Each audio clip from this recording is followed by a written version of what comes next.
Hey guys, welcome back to another Sinnoh news! I was not planning on making another video today, but hey, we've got a lot going on right now, so I'm going to try to keep you guys covered. To start, we have the World Trajectory banner coming up. It's going to be up from the 31st until hopefully the 14th. Usually it's 2 weeks, so that would make sense. We have the 2 international classes that they have been teasing on Twitter. They still look great. It's Alice, Gunner, and actually, it's not Paladin Kaguya, it's Crusher Kaguya this time. I thought it was a halberd, but it's actually an axe.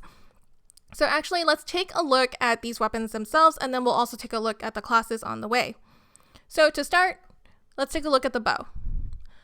The bow has Evil Ember of Onslaught 3, which is targeting one enemy and also debuff them with magical attack by a small amount. And then the support skill is MDef debuff, which is a fixed chance to moderately reduce the magical defense while attacking. I think this bow is fine.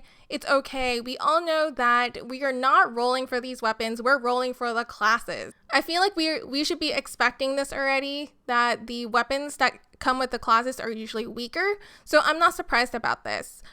I want to point out that the version of this banner, all the weapons on it, has a Japan version that is massively better. So in the Japan version of this bow, it actually deals colossal magical damage to one enemy, and it has Dauntless Courage 3, something that we don't have yet.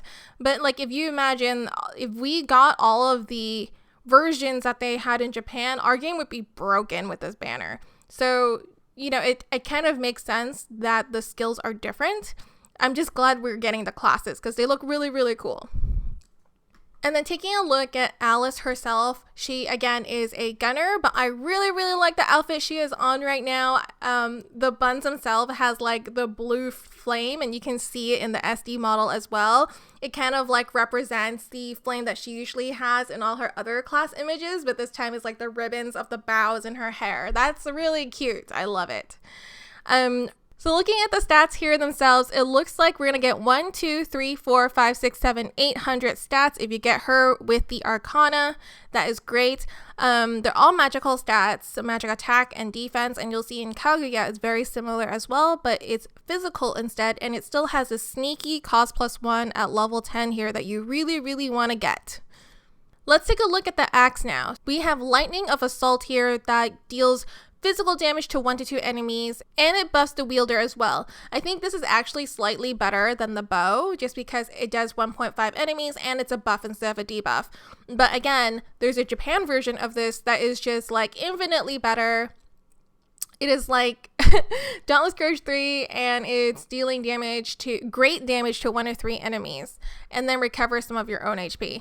But it's okay. I'm okay with this because Kaguya herself looks freaking stellar. She looks amazing, guys. I love the way she looks here. I like that she's not just like standing there wielding, like just kind of like waving around this axe. She's in a really cool dress. She's still waving around an axe, but it's like she's flowing in the wind, and she's just showing off how freaking awesome she is. So looking at the stats here, it's again 1, 2, 3, 4, 5, 6, 7, 8 stats, and it is physical with attack and defense, and of course the sneaky little cost +1 at level 10 here. So if you're looking for plus cost jobs, here they are. We have Kaguya, we have Alice, and of course the 3 little pig clerics that is up currently.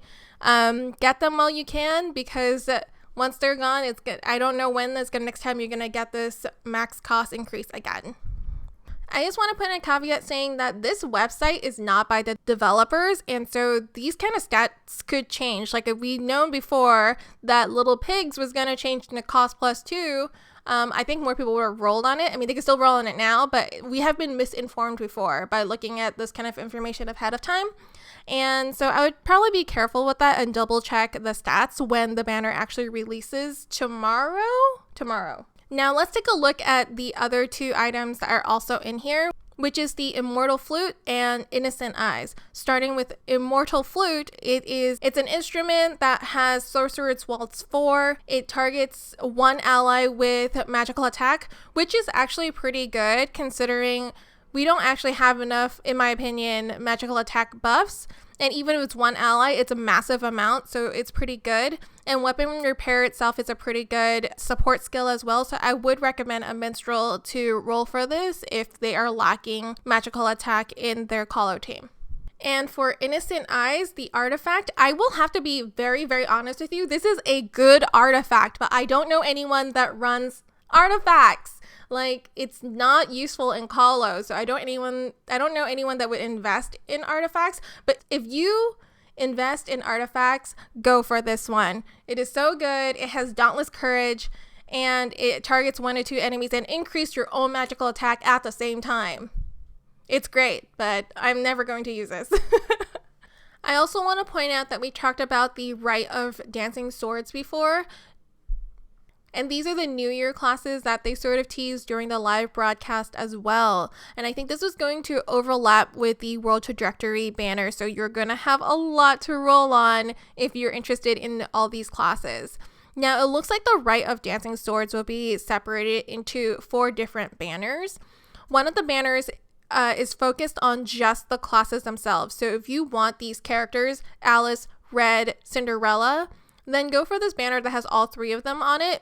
But if you're only interested in like one of the characters or something like that, they actually have character focused banners here where you can get the character, but also these other 2 things. So there's a hammer and also a nightmare that you can go for when you're going on the specific character focused banners. But let's start by looking at these weapons themselves. Again, I just want to say that these weapons, to me, seem very mediocre. I think this is an okay weapon because it targets 1 to 2 enemies and it decreases 2 of their stats. Now, looking at the next weapon, this is Red's weapon, I believe. Imano Tsurugi here looks like it has Flames of Leeching 3. It's an okay sword. It only has Dauntless Courage 1. And the attack is inherently not amazing because it's only great physical damage to 1 enemy. But, I mean, I would roll just to get Red herself. Lastly, we have Dancer's Fan. This is Cinderella's weapon. So this one has Shackle Curse, reduce physical attack and physical defense of 1 enemy by a great amount, and support boon 1. I wouldn't like roll on this specifically to get this book, but I do it just for the class.